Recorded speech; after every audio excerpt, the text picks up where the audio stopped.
like a dog psychologist, but they're veterinarians that have gone through veterinary school, they've done their residencies, their internships, they're specialized as behaviorists.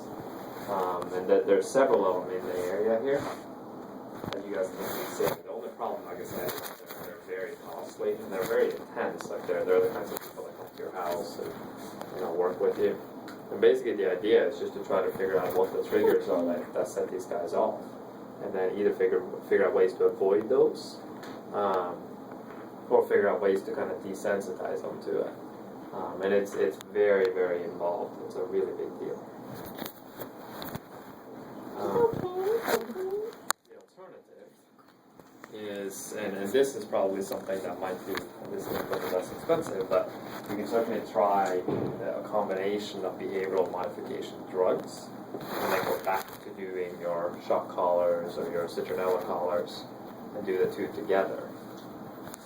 The drugs, is it like a sedative or just like a relaxer, or yeah? what So type there's a couple different ones that you can use. Basically, they're in that same class. I mean, one of them is Prozac that you can use.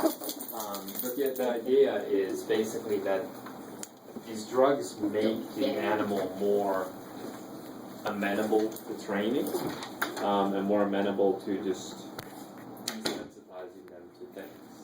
And so they're very good options for these guys that have behavioral problems. The problem, though, is that they're not meant to fix the underlying issue. All they really do is make the animals more susceptible to have you guys work with them. So it's still a very intense thing for you guys to go through. You'll be spending a lot of time working on these animals. But it's easier, the chance of success is higher when you have some of these drugs on board. Xanax is another one, although we probably use that one a little bit more on an as-needed basis. The Prozac is the one that's better for kind of long-term use. And they're very safe drugs. And over the last few years, they became generic, so they're very cheap too. And side effects basically non-existent.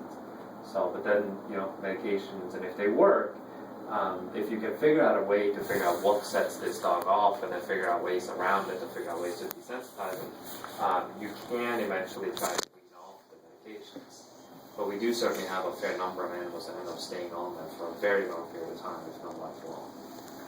But that is something that can increase your chance of success with some of those collars and shock collars and those kind of things. But unfortunately, some of these small breed dogs, I mean, it's like it's bred